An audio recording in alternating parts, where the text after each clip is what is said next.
So hello class 9th and 10th।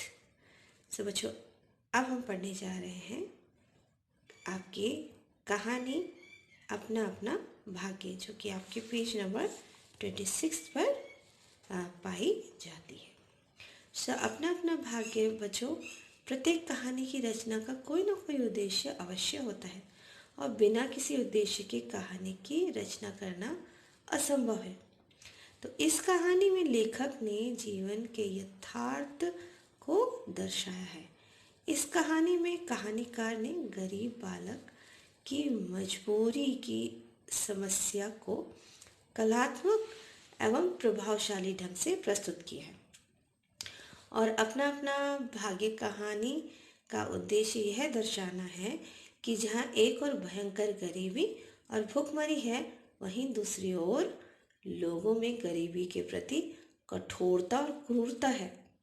लेखक का मित्र गरीब पहाड़ी बालक की सहायता करना चाहता है, लेकिन कोई उसका साथ नहीं देता और अंत में उपेक्षा के शिकार होकर वह गरीब बालक, जो लड़का है, मर जाता है। सो बच्चों, इस उद्देश्य पर आधारित यह कहानी नंबर 5, जिसके लेखक है जैनेन्द्र कुमार, हम पढ़ेंगे।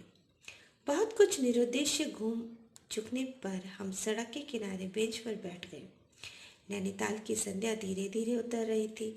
रुई के रेशे भाप से बादल हमारे सिरों को छूकर बेरोक घूम रहे थे। हल्के प्रकाश और अंधियारी से रंग कर कभी वे नीले दिखते, कभी सफ़ेद और फिर ज़रा अरुण पड़ जाते। अरुण इज काइंड ऑफ लाल, जब सूरज डूबता है, ऑरेंज और लाल, ठीक है, जैसे हमारे साथ खेलना चाह रहे हो। सो यहाँ पर उसने प्रकृति का बड़ा अच्छा वर्णन किया है बच्चों।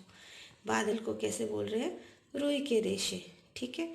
सो आगे देखेंगे। 5, 10, 15 मिनट हो गए। मित्र के उठने का कोई इरादा न मालूम हुआ। मैंने झुंझलाकर कहा, चले भी। सो ये बेंच पर बैठे हैं जो उसके मित्र उठना ही नहीं चाह रहे, ये दृश्य देख रहे हैं, प्रकृति का नज़ारा। सो तब लेखक कह रहे हैं कि मैंने झुंझलाकर कहा, चले भी। आगे देखेंगे। अरे ज़रा बैठो। हाथ पकड़कर ज़रा बैठने के लिए जब ज़ोर से बैठा लिया तो और चारा ना रह सका। सनक से छुटकारा पाना आसान न था और ज़रा बैठना भी ज़रा ना था, यानी कि प्रकृति का नज़ारा बहुत अच्छा था। ज़रा बैठे, वो कह रहा है, मेरे लिए इनफ नहीं था, फिर भी काफ़ी था। चुपचाप बैठे तंग हो रहा था, कूद रहा था कि मित्र अचानक बोले, देखो वो क्या है। अब वो ऐसे धुंध में उन्हें कुछ दिखाई दिया जब वो देख रहे थे। मैंने देखा कि कोहरे की सफ़ेदी में कुछ ही हाथ दूर पर एक काली सी मूर्ति हमारी तरफ आ रही है। मैंने कहा, होगा कोई।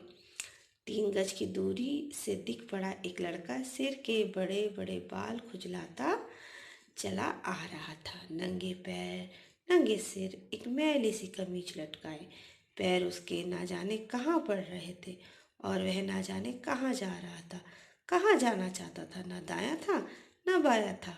पास की छुंगी की लालटेन के छोटे से प्रकाश वृत्त में से देखा, कोई 10-12 बरस का लड़का होगा। गोरे रंग का है पर मैल से काला पड़ गया है। आंखें अच्छी फिर बड़ी पर सोनी है। माथा जैसे अभी झुर्रियाँ खा गया। सो ये एक लड़का उन्हें दिखाई दिया, ठीक है, जिसकी यहाँ पर व्याख्या की गई है, ठीक है। चुंगी क्या है बच्चों? वसूल करने के लिए बनाई गई चौकी, जहाँ पे टोल लिया जाता है, ओके। सो ये आप देखिए, 10-12 साल का लड़का है, बिल्कुल हल्के से चल रहा है, रंग उसका गोरा है, लेकिन क्या है, मैल से कह रहा है लेखक कि वो काला पड़ गया और शरीर पर इतने ठंडे मौसम में एक मैली सी कमीज लटका रखी है, पैर भी नंगे हैं, सिर भी नंगा है। सो ये देखिए बच्चों, इस प्रकार से लेखक और उसके मित्र ने इस लड़के को इस धुन में देखा। आगे देखेंगे नेक्स्ट पेज पर। वह हमें न देख पाया, पर जैसे कुछ भी न देख रहा था। न नीचे की धरती, न ऊपर चारों ओर फैला हुआ कोहरा, न सामने का तालाब, न एकाकी दुनिया। वह बस अपने निकट वर्तमान को देख रहा था। ठीक है। सो वो बच्चा बिल्कुल एकदम आधा बेहोश सा लग रहा था, मतलब कुछ भी भाव नहीं दिख रहे थे उसके चेहरे पर। सो मित्र ने आवाज़ दी, ए। उसने अपनी सूनी आंखें फाड़ दी। दुनिया सो गई है, तू ही क्यों घूम रहा है? बालक मुंह फिर भी बोलता हुआ सा चेहरा लेकर खड़ा रहा। बालक चुप है, आवाज़ सुन ली है, लेकिन ऐसा लग रहा है बोल रहा है चुपचाप चेहरा लेकर। फिर यहाँ पर पूछा, कहाँ सोएगा? यहीं कहीं। कल कहाँ सोया था? दुकान पर। आगे देखेंगे बच्चों, आज वहाँ क्यों नहीं नौकरी से हटा दिया? क्या नौकरी थी? सब काम, 1 रुपया और जूठा खाना। फिर नौकरी करेगा? हाँ। बाहर चलेगा? हाँ। आज क्या खाना खाया? कुछ नहीं। अब खाना मिलेगा? नहीं मिलेगा। यूं ही सो जाएगा? हाँ। कहाँ? नेक्स्ट पेज पर देखेंगे बच्चों, पेज नंबर 28। सो लेखक के मित्र पूछे जा रहे हैं उससे, और वो भी 1 से 2 शब्दों में जवाब दे रहा है। अब देखिए यहाँ पे पूछता है, यहीं कहीं सो जाऊंगा। इन्हीं कपड़ों में?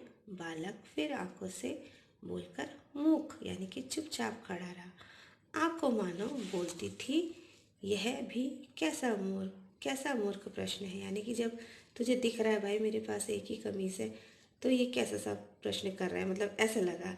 ठीक है। सो माँ बाप है? हाँ। कहाँ? 15 कोस दूर गांव में। तू भाग आया? हाँ।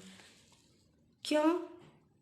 सो ये देखिए बच्चों, कहता है मेरे कई भाई बहन हैं, सो भाग आया। वहाँ काम नहीं, रोटी नहीं, बाप भूखा रहता था और माँ भूखी रहती थी, रोती रहती थी, सो भाग आया।